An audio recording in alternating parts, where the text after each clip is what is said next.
Lay the guides on a safe, secure work area and mark the guides with the brush strip facing upwards.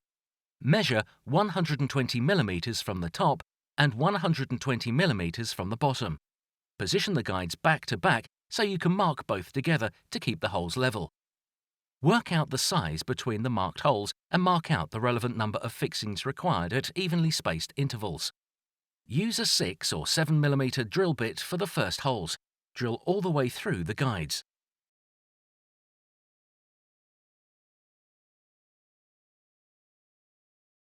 When all the holes are drilled, use a 12.5mm drill bit and drill out all front holes on the guides.